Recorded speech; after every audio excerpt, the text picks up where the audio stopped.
première chose qui active, qui débloque, qui engage dans le surnaturel, ça veut dire simplement expérimenter Dieu maintenant, c'est notre courage, c'est notre foi. Parce que le courage et la foi va te dire, est-ce que si j'essaye maintenant, d'ailleurs même tu emploies le terme essayer. Tu dis essayer, ça veut dire 50-50, ça marche ou ça marche pas. Non, ça marche toujours. Mais maintenant, le résultat, en fait, dépend de la conscience de ta foi.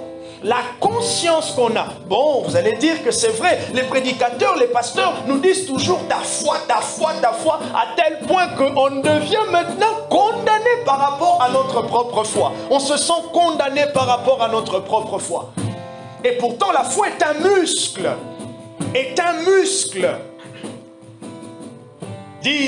On dit certains, la foi s'exerce. La foi s'exerce. Dieu est pratique aussi. Et j'aimerais qu'on puisse pratiquer.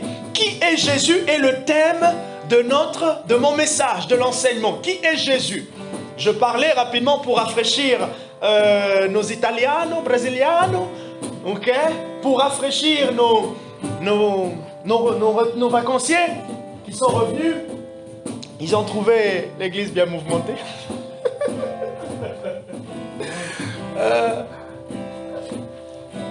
Donc j'enseignais, donc j'ai commencé mercredi dernier sur qui est Christ. Et nous avons parlé de l'humanité et de la divinité de Jésus. La divinité, simplement la puissance de Jésus. Le côté, il existait depuis le commencement. 1 Jean, chapitre 1, les 3 premiers versets, ou les 9 premiers versets si vous voulez. 1 Jean. Jean chapitre 1, les 9 premiers versets. Au commencement était la parole était Dieu, la parole était avec Dieu. D'accord? Et l'humanité de Jésus, le Fils de l'homme, le Fils de Dieu s'est fait homme. Il a marché. Tout le monde a contemplé sa gloire. Pourquoi Jésus est venu comme ressemblant parfaitement à Jean-Marc? Donc, étant homme, ayant la capacité de sourire, ressentir les émotions, c'est pour que nous puissions, nous aussi, nous identifier à un sauveur semblable. Mais c'est aussi pour que lui s'identifie à nous, dans notre condition, afin de mieux nous sauver. C'est pour cela, Hébreu peut dire, il a appris l'obéissance par ce qu'il a souffert. Dieu ne peut pas obéir. Dieu ne peut pas apprendre. Mais Dieu ne peut pas apprendre. On est d'accord. C'est comme je vous ai dit l'autre fois, quelqu'un qui a dit, c'était dimanche ou mercredi dernier? C'était dimanche, voilà. Quelqu'un qui a dit, j'ai plus de dons que Dieu. Rodrigo, un prédicateur a dit, il a plus de dons que Dieu.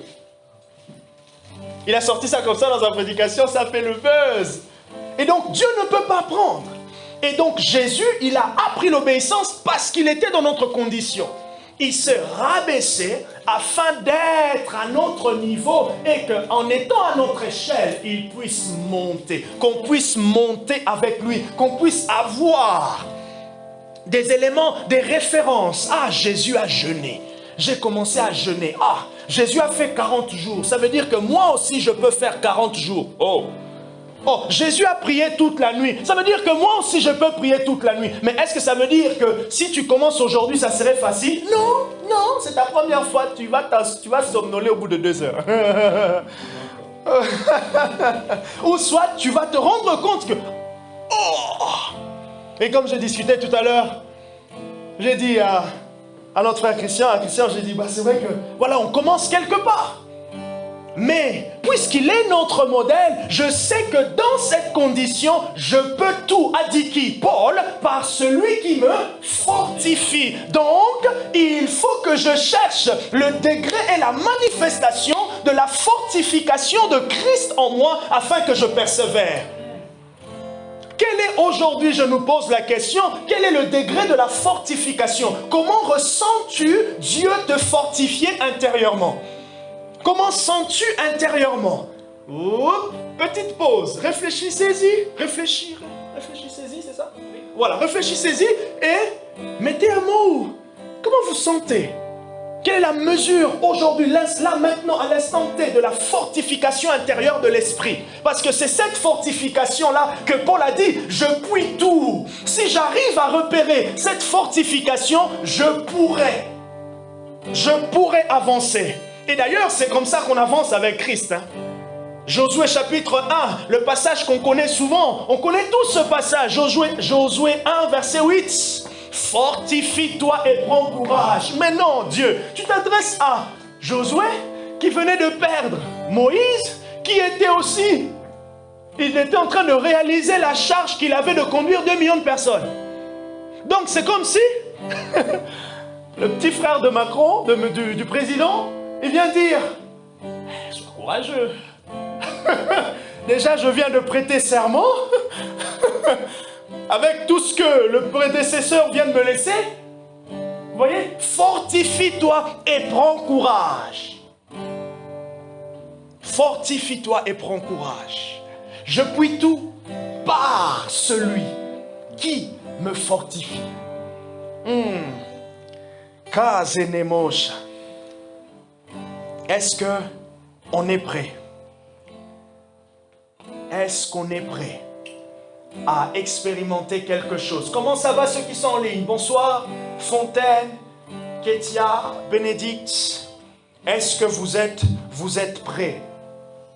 Parce que vous allez aussi participer à goûter. D'ailleurs, j'ai une parole pour toi, Fontaine.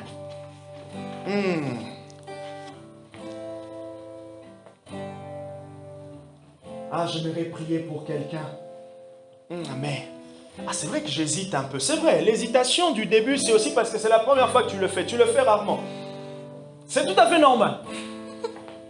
Tu le fais rarement, c'est tout à fait normal. Donc, ça, c'est une première chose. Une deuxième chose. La deuxième hésitation, c'est est-ce qu'il y aura un résultat? C'est tout à fait normal aussi.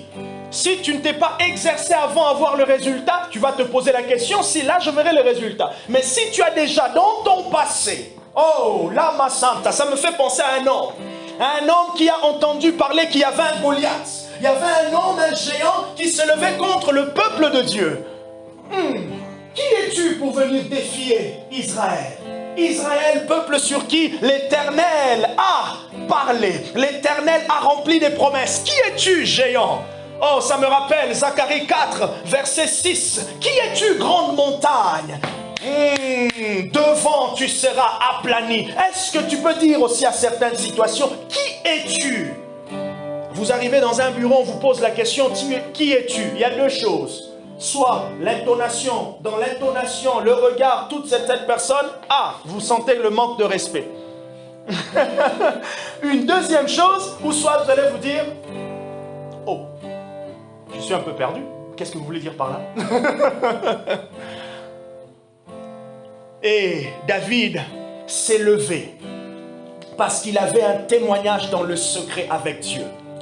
Parce qu'il avait un témoignage dans le secret avec Dieu. David savait que la patte de l'ours, la gueule du lion, il l'avait déchiré avec la présence, l'assistance de Dieu. Donc, Goliath, je ne sais pas si Goliath était ce lion ou cet ours, mais il y avait un témoignage qui soutenait son audace. J'aimerais nous dire quelque chose. Parfois, on n'a pas d'audace, non pas parce que Dieu ne veut pas nous le donner, mais parce qu'on n'a pas des témoignages derrière qui viennent soutenir notre audace. Et quand on voit des gens audacieux, on se dit, oh non, ces gens sont orgueilleux. Non, il y a un témoignage derrière. Il y a des choses qu'il a expérimentées. Il y a peut-être un sujet de prière qu'il a dit ce matin à Dieu. Et Dieu a commencé à répondre. Il a dit à Dieu, Seigneur, j'aimerais parler, prier pour quelqu'un. Et là, Marie est en train de conduire le temps de prière. Marie dit, est-ce que tu peux prier? Est-ce qu'on peut prier pour quelqu'un? Mais il dit, mais Seigneur, on dirait que ça ressemble à ce que je venais de dire. Et il se lance, ou elle se lance. Et quand elle arrive, Dieu fait aussi en sorte qu'il y ait le résultat.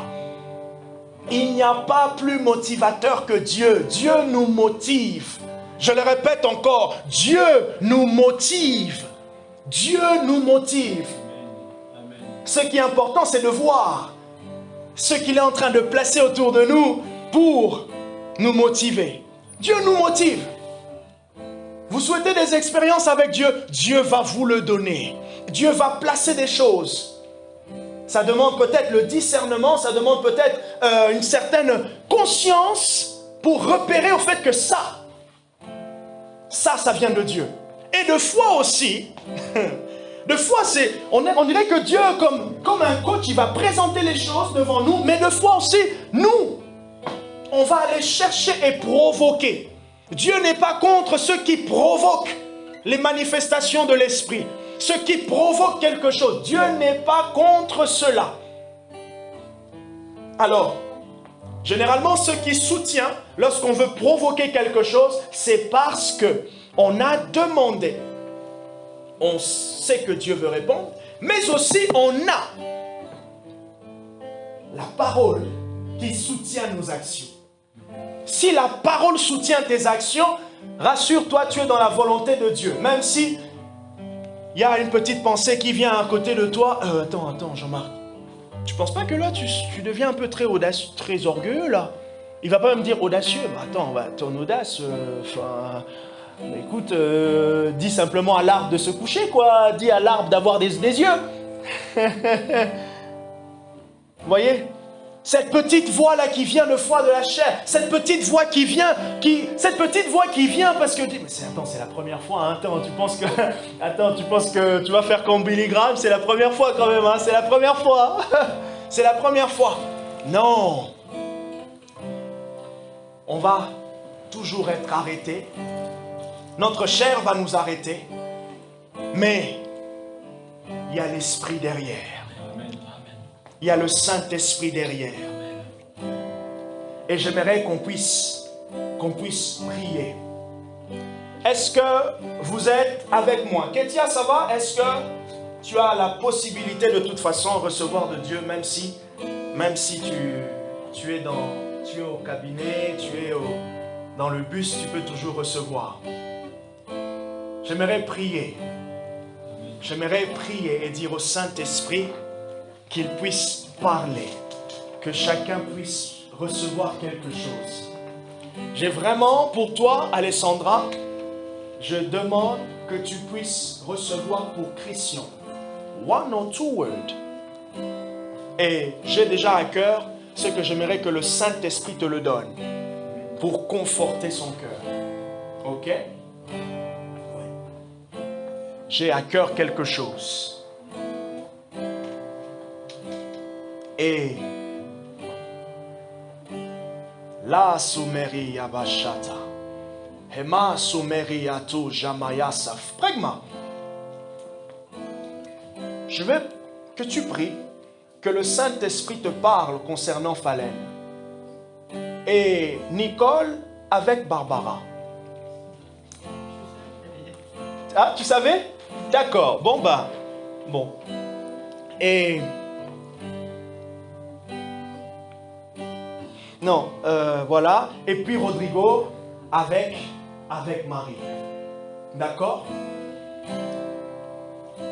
Alors, souvent, rassurez-vous, du coup, ceux qui sont en ligne, Kétia, je te propose de pouvoir prier pour Bénédicte. Et Bénédicte, tu vas prier pour Marie-Josée. Et Fontaine, tu as un face-à-face avec moi. Fontaine a pris, il m'a pris moi. Ok? Alors, c'est vrai que pour certains, ça peut être nouveau. Et je vais prier. Saint-Esprit, la Bible dit que mes brebis écoutent ma voix et me suivent. Seigneur, je te remercie pour la démonstration de ta présence ce soir. Je te remercie pour la confiance que nous avons dans le nom de l'Éternel, mais aussi dans le fait que nos noms sont écrits dans le livre de vie. Seigneur, je prie et en te remerciant de libérer des paroles, des images maintenant. Au nom puissant de Jésus, afin qu'il y ait ces trois choses, la consolation, l'exhortation et confort.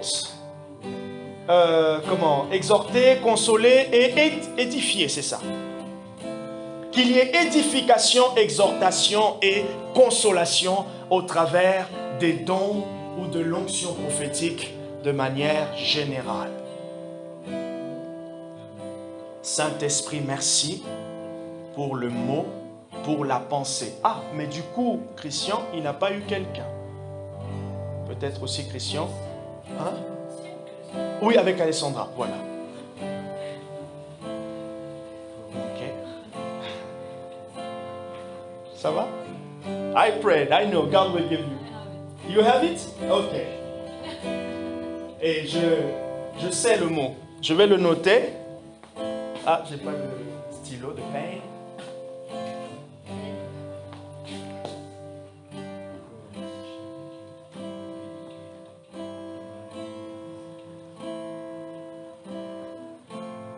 Seigneur, merci pour les paroles, le mot, l'idée, l'image,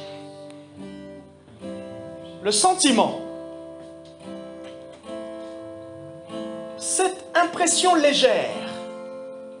Au nom de Jésus, Saint-Esprit, merci pour ce que tu viens de faire. Merci pour ce que tu viens de libérer. Est-ce que tout le monde est prêt? Vous pensez avoir reçu quelque chose? Oui? Non? Non encore? D'accord. Ok.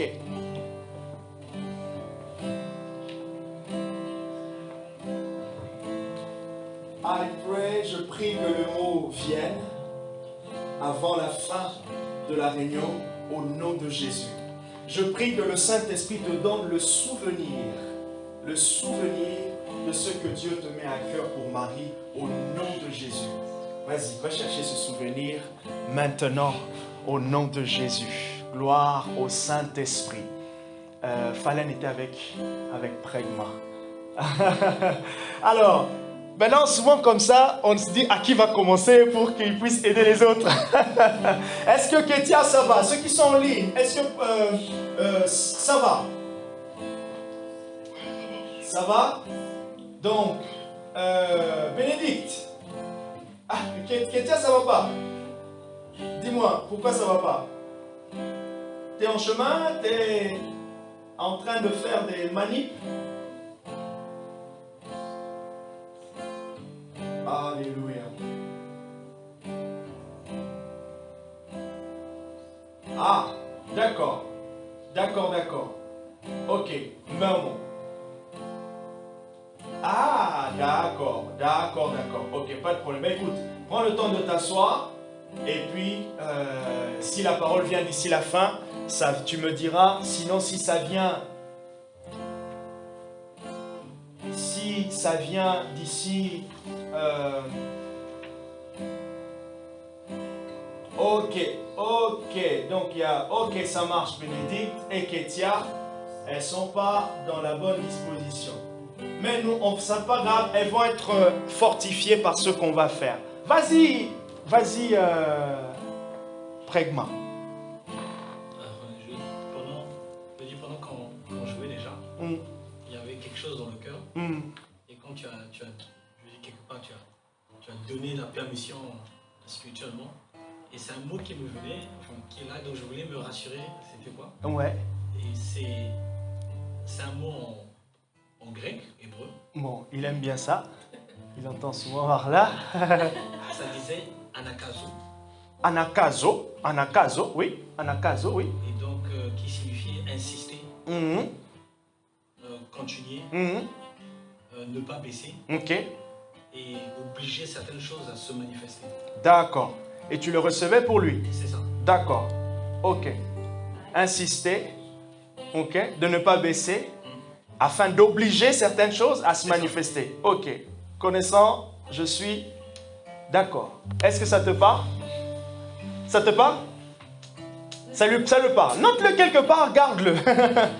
Vas-y, si tu peux le lui dire à Christian, si c'est pas indiscret, tu peux le lui dire. Non, c'est l'eau, il n'y a rien de explicite en fait, je pense que c'est réaction de l'interprétation. Mais en fait, j'ai vu une rivière, et normalement la rivière, il y a de l'eau qui coule, disons,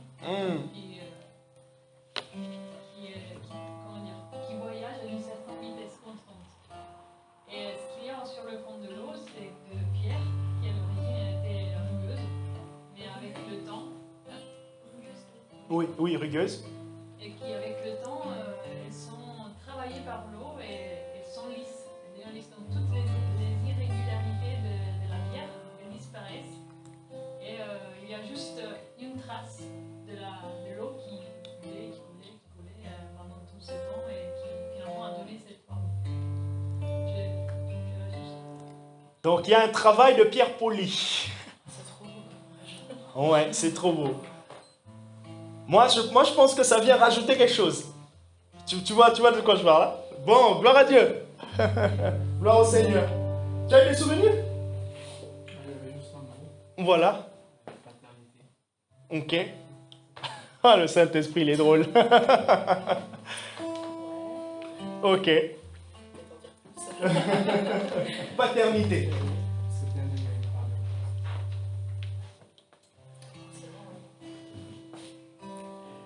C'est bien que tu aies reçu ça parce que ce mot aussi vient encourager une autre personne.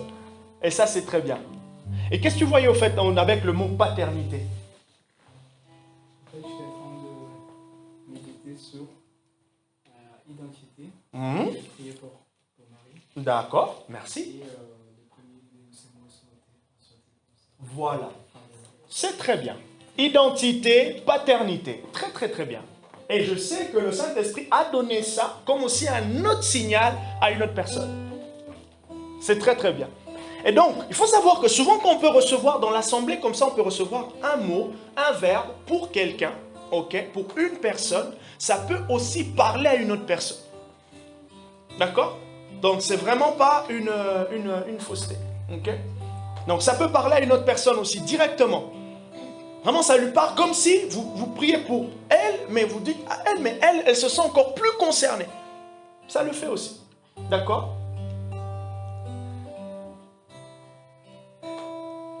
Vas-y. Tout à l'heure, ça a été très fugace, Ouais. la pensée, mais c'est passé vraiment comme ça. C'était la joie. Ok. Pourquoi, je ne sais pas, mais c'était vraiment très fugace. La joie. D'accord. La joie. C'est bon? La dernière fois qu'il y a eu un exercice prophétique de questionnement, c'était la joie. Ah! Donc, ça confirme déjà qu'au fait, ce n'est pas... C'est que dans les cadres d'exercices prophétiques. Hein. Ah! Alors, du coup, Ça vient comme un rappel. Une petite insistance. Ok?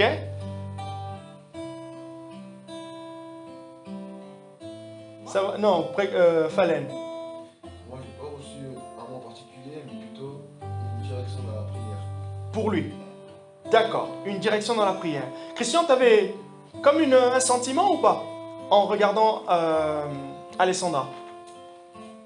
Une idée qui t'a traversé? Non. Ok. Ok. Marie, envers Rodrigo? T'es pas encore sûr. Ok, d'accord. Alors, souvent dans les exercices comme ça qui... Un peu top chrono. Alors, là où il faut faire souvent attention, c'est... Par exemple, si vous dites « Saint-Esprit, donne-moi un mot ».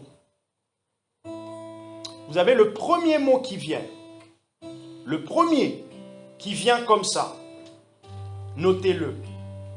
L'image qui vient, notez-le. Ok? Maintenant, vous allez me dire, ok, est-ce que l'image est vraiment c'est vraiment moi ou c'est vraiment le Saint-Esprit? Vous n'allez pas, c'est avec le temps, avec l'exercice que vous allez comprendre au fait que effectivement, c'est Dieu qui vous répond. Mais au début, pour pouvoir parfaire cela, généralement, ce qu'il faut faire, ok, tu me dis si ça te parle. Pourquoi? Parce que vous avez posé la question à Dieu et donc, vous vous attendez à une réponse. Et donc, la réponse, du coup, peut venir avec une image. La réponse peut venir avec comme un mot comme ça. Ou la réponse, je ne sais pas pourquoi je te regarde, mais tu me fais penser à ma fille. C'est drôle en disant, je ne sais pas dit, mais... Oui, prophétique. Ouh, donc, nos enfants chéris, on aura peut-être une fille. Donc, et elle aura des cheveux bouclés. C'est possible. Bref, du coup, mais elle me fait penser à ma fille. Et donc, là maintenant, ça emmène... mais c'est pas ma fille déjà. Pourquoi je pense à ma fille? Donc, ça emmène déjà du coup, si c'est Christian, à se poser la question... Les axes. Est-ce que Dieu en tant que Père, ça te parle? Une question. Deuxièmement, quelle est ta relation avec ton Père? Voyez? Troisièmement, Christian lui-même peut se dire, ok, elle me fait penser à ma fille. Et moi avec ma fille, on a telle relation en ce moment, et donc, ça peut être Dieu en train de me dire, ok, comment ça va avec ton papa? Vous voyez un peu maintenant? Parce que je sais la relation aujourd'hui que j'ai avec ma fille, et donc je peux lui poser la question, comment ça va avec ton papa? Ou soit, avec Dieu, comment ça va? Pourquoi? Parce que, quel que soit le degré avec laquelle on est resté longtemps, on pratique le prophétique, il y aura des paroles qui seront claires, il y aura des paroles aussi qui ne seront pas très claires, mais pour se rassurer si vraiment on a reçu, ou soit pour engager le premier pas, afin que le Saint-Esprit continue à t'aider, ça peut passer par des questions. Vous voyez, ça peut passer par une question. Une question, j'ai senti ça, j'ai ce sentiment en te voyant. C'est le premier sentiment que je vois. Je sens vraiment juste une assurance. Juste quand on se voit, une assurance. Ok? Ça t'a éclairci un peu? Ça t'a donné une piste quand t'as prié? Vas-y, essaye. Non, je vais un peu essayer. Non, Ah bon? Non, je vais pas faire de bêtises. Non, c'est pas des bêtises. C'est se lancer, c'est le courage de se lancer. Oui, non? tout à fait. D'accord. Et du coup, la direction dans la prière, c'était aussi une réponse? Oui, la direction dans la prière, ça peut aussi. Quelle est la direction que tu voyais pour la prière? Pour lui? Prier pour son entreprise, son entrepreneuriat, Ok. afin qu'il reçoive des bénédictions. D'accord. Ça te parle? Parce que... Ok. Prie, ouais. Surtout, du coup là, ça le conforte parce que lui, il ne connaît pas très bien Pragma. Moi, je connais Pragma. Donc, je peux confirmer. Du coup, même lui, il s'étonne. Il me dit, mais ça m'est venu comme juste mes propres pensées, en fait. Vous voyez, hein? Et on a tous fait le petit premier pas. Et maintenant, plus on le fait, plus, en fait, le petit exercice devient de plus en plus fort et ça devient de plus en plus précis et facile. Donc, en gros, on a plus d'assurance en ce qu'on reçoit et le Saint-Esprit vient nous apprendre derrière par... Ah, Marie, ça devient un peu clair, là, ça devient... C'est toujours flou? Tu pédales? Ok. Maintenant, quand on a un peu comme Marie, j'ai eu un peu le premier mot, je me suis questionné, j'ai l'impression que je suis passé à un autre mot. Qu'est-ce que je fais? Le réflexe, ça serait premièrement de prier vraiment fortement. Donc, c'est comme si tu es en train d'intensifier pour intérieurement séparer ta pensée. Ok? Un peu le doute. Et maintenant, tu pries un peu en langue, la prière en langue aide, et là, à ce moment-là, maintenant tu regardes s'il y a un mot qui reste, s'il y a encore les deux mots qui restent, et tu dis les deux mots. J'ai pas de mots là. Ok, d'accord, ok.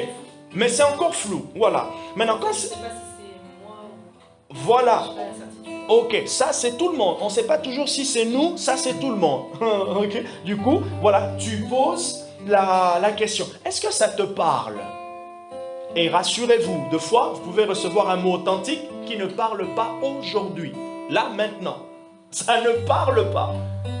Tu le gardes et la personne peut le garder et travailler. Elle reste en prière. Et 1 semaine, 2 semaines. Ah non, Dieu. Et là, ça vient parler encore.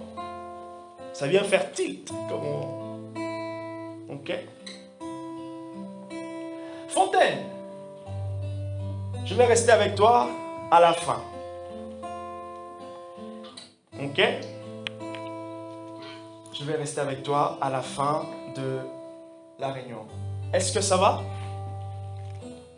Merci Marie d'avoir provoqué l'onction prophétique dans l'église. Ça va, Sandra? Ok. Qui est Christ? Nous avons parlé que Jésus est 100% homme et 100% Dieu. Je vais rapidement clôturer ce point qui est en tout cas très clairement expliqué.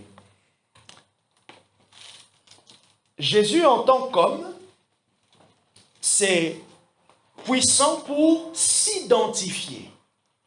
Savoir que dans mes efforts de la vie chrétienne, Jésus aussi est passé par là.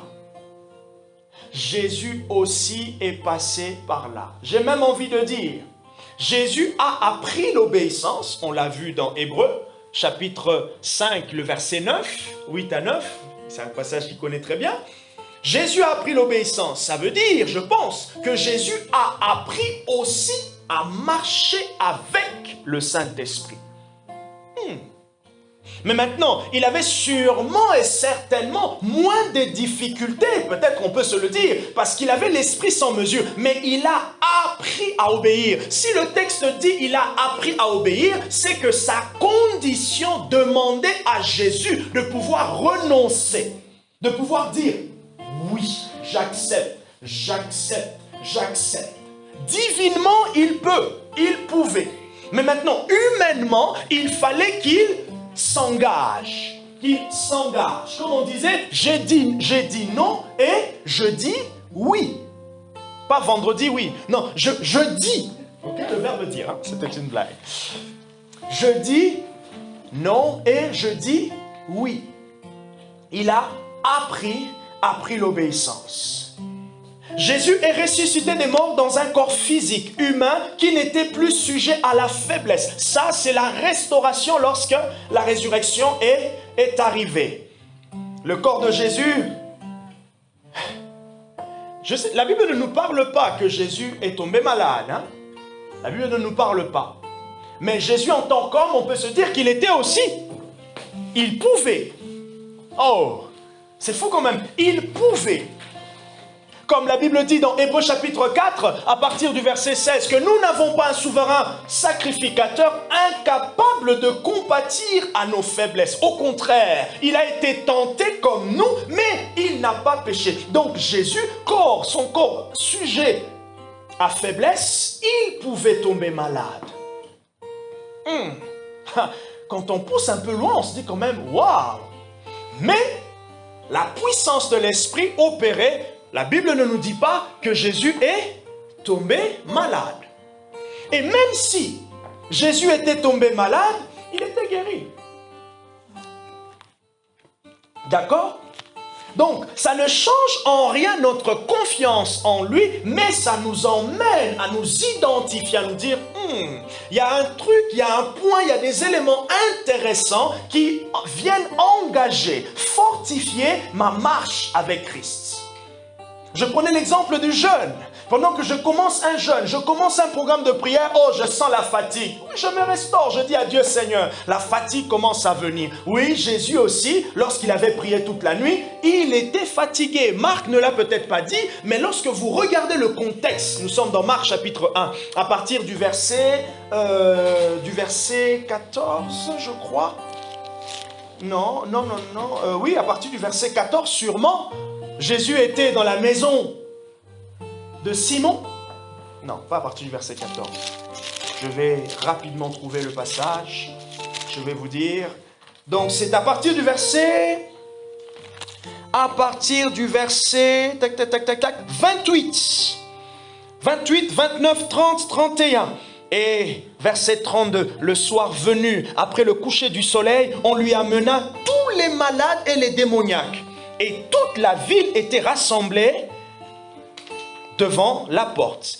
Verset 34, il a guéri les malades qui souffraient de divers maux. Il chassa aussi beaucoup de démons, mais il ne le laissait pas, et il ne laissait pas les démons parler parce qu'il le connaissait. Et là, toute la nuit, il a fait ça. Vers le matin, il se lève.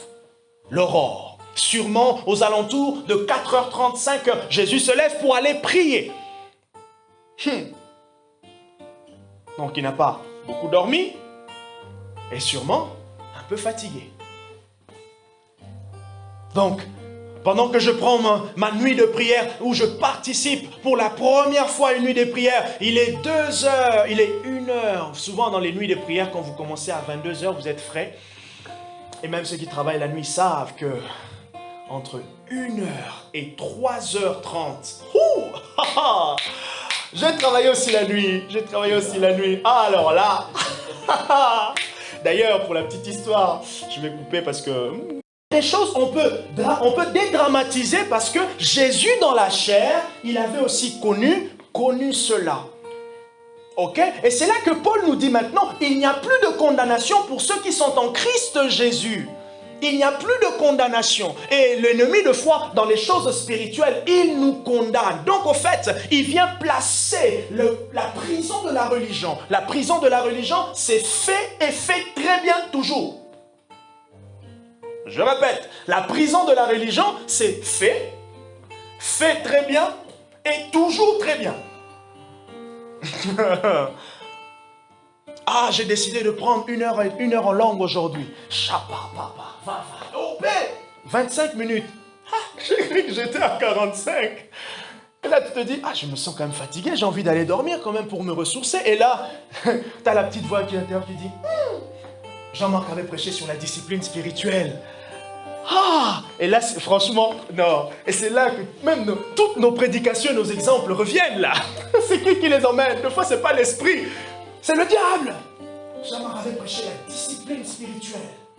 Ah, t'es pas discipliné. Et du coup, tu te dis, et des fois même tu vois, oh mais attends, Jean-Marc, lui, il a tenu. C'est pour cela il a prié en langue. C'est pour cela il a reçu des paroles. Moi, j'ai pas tenu. Ah, donc Dieu ne... Ah, mon temps de prière est foutu ici.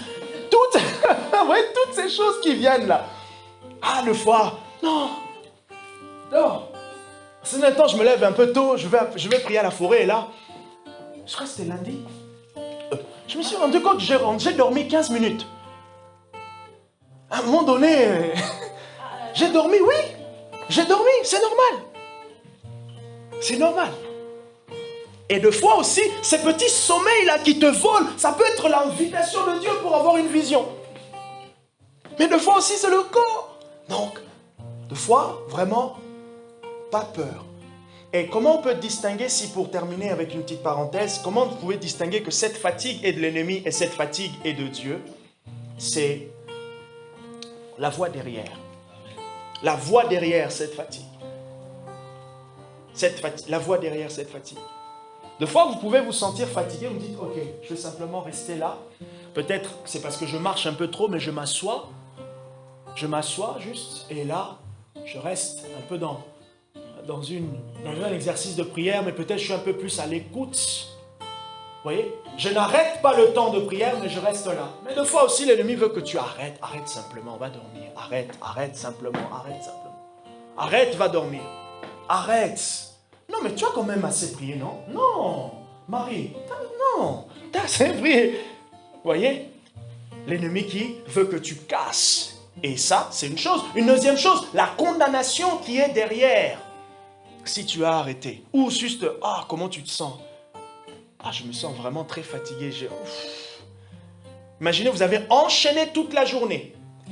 Crevé. Je prends l'exemple des travaux. Travaux, vous terminez à 18 h. Et te dis, je vais prier à partir de 22 h jusqu'à minuit. 22 h, c'est là que lui, tu t'es posé, c'est là qu'en fait le corps va maintenant réagir. Et là, c'est tout à fait normal que 30 minutes après, 45 minutes après, qu'on soit fatigué. Le mieux, c'est juste les 45 minutes ont suffi. Je vais dormir. Je vais me reposer tranquillement. Seigneur, je pensais pouvoir tenir plus longtemps, mais non, j'ai pas pu. Je vais me reposer physiquement. Je vais dormir. Et des fois, vous pouvez vivre une belle nuit. Dieu vous parle, des rêves, bref, tout. Parce que simplement, il n'y a pas de condamnation. Et pour nous rappeler maintenant l'importance de la divinité de Jésus, la divinité de Jésus vient soutenir maintenant le mensonge du fait que dans le fait qu'il est humain, Dieu n'y est pas. Ça, l'ennemi est fort. Pleinement Dieu. La divinité de Jésus vient soutenir le fait que sans ce côté divin, il ne pouvait pas aller dans la chair jusqu'au bout. La divinité de Jésus, si l'Esprit n'était pas là, Jésus ne pouvait pas aller jusqu'à la croix. Prenez un temps pour réfléchir aux souffrances de la croix. Prenez un temps pour réfléchir au clou. Juste quand, si vous êtes un peu bricoleur, il y a un petit clou dans le bois là qui vous pique par inadvertance. Ouf. Et là, le petit tache rouge là. Des fois, en fonction de comment vous avez tenu, si c'était un peu en profondeur, ça laisse une petite plaie, une petite douleur qui reste là. Vous savez, la petite douleur là qui dérange un peu là. Mais maintenant, les clous. Jésus, non, là, franchement, dans cette douleur, il y avait l'esprit. Il y avait l'esprit, il y avait l'esprit. Moi, je me cogne simplement là, je me suis évanoui. D'autres qui ont simplement peur de perfusion. Non. Bon, là, je t'accuse Barbara, parce que voilà, c'est un terrain sûr. Vous avez peur de perfusion, vous avez peur de ceci. Mais, non, Rodrigo, Jésus t'a vraiment aimé. Jésus t'a vraiment aimé. Enduré. Plus, là, il avait des clous. C'est pas comme si il venait simplement, on l'a placé et il reprend les clous. Mais non, il venait déjà d'avoir un dos déchiqueté par une chicotte. Un fouet. C'est pas français, chicotte? Bon, bref. Un fouet avec des... C'est en portugais? D'accord. Bon, ok. Il venait déjà d'avoir un dos qui venait vraiment d'en prendre, comme on dit, il a pris cher. Mais je crois que c'était des lanières au bout. Oui, des lanières avec des clous. Donc, imaginez un peu. Et le pire, la Bible nous dit que lorsqu'on verra la beauté du corps de Jésus, on verra aussi ses traces-là, Marie. Donc, on verra les cicatrices. Pourquoi? Parce que ça rappelle. Il pouvait dire à Thomas, Thomas viens, Thomas regarde, les marques sont encore là. Il est vraiment passé par là afin de donner la vie à ce passage qui dit, c'est par ces meurtrissures. Regardez le mensonge qui est arrivé. Oh non, peut-être que Jésus n'était pas mort à la croix. Il y a eu un changement. Il y a eu un autre acteur qui est venu. Il y a un ange qui a pris la place. Oui, bon, il y a un mensonge comme ça qui tourne. Non, il y a un acteur qui a pris la place et donc du coup c'était un ange qui était mort à la place, de Jésus, ce n'était pas lui. Donc ça ne peut pas être vrai. Parce que selon les prophéties, il fallait qu'il aille jusqu'au bout.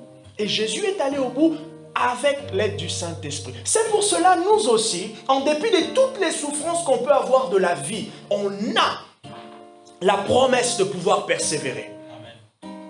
On peut aller jusqu'au bout. C'est vrai que c'est dur. C'est vrai que ça ne fera que s'empirer. C'est vrai, demandons à la première église la persécution. C'est vrai que c'est dur. C'est horrible. Ça fait mal, oui. C'est vrai, c'est vrai.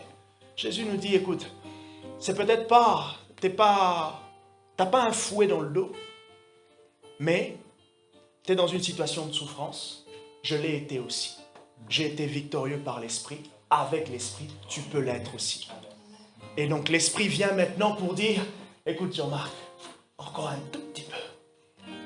Et Paul nous soutient en nous disant, s'il y a des souffrances qui abondent, compte l'abondance des souffrances, parce qu'il y aura aussi la même abondance de la consolation.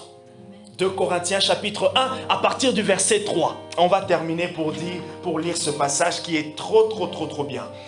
Dès le premier jour où j'ai découvert ce passage-là, il y a à peu près 1 an et demi, il est toujours dans ma bouche. Si donc les souffrances abondent, 2 Corinthiens chapitre 1 verset 3, béni soit le Dieu et Père de notre Seigneur Jésus-Christ, le Père compatissant et le Dieu de toute consolation. Ah, Dieu de toute consolation. On retrouve la formule de Paul. On retrouve la formule paulinienne pour être un peu théologie. Verset 4. Lui qui nous console dans toutes nos afflictions, afin que par la consolation que nous recevons nous-mêmes de la part de Dieu, nous puissions consoler ceux qui se trouvent dans toutes sortes d'afflictions.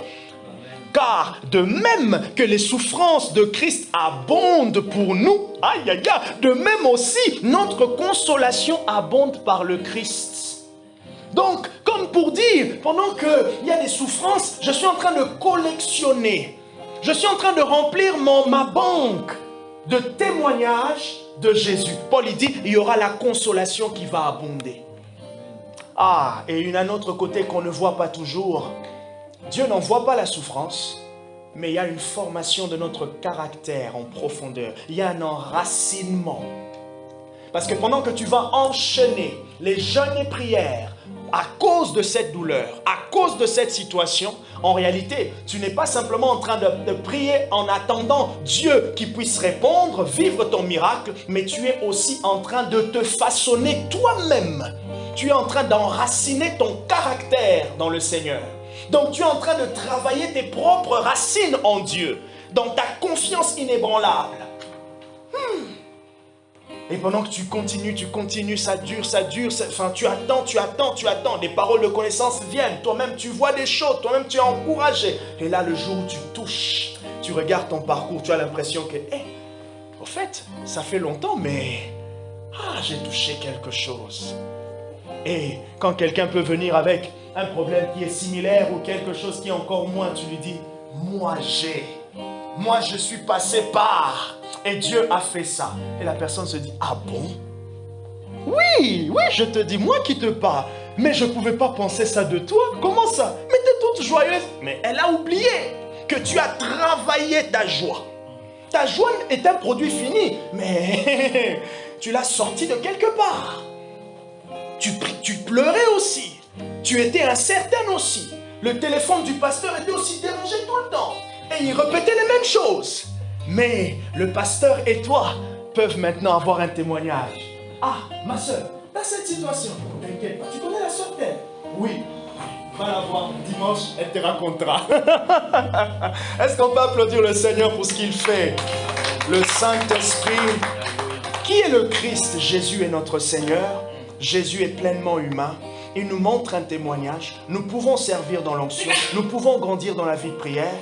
Et Jésus le divin, c'est parce que avec ce côté-là, il pouvait aller au bout. Il est Dieu et il n'y a pas d'autre que lui. Nous avons donc un exemple. Nous avons donc un modèle à suivre.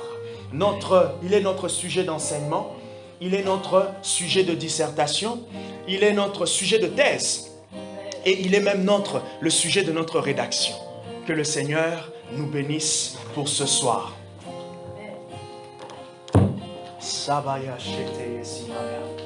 Ah, il est 30. 30 piles.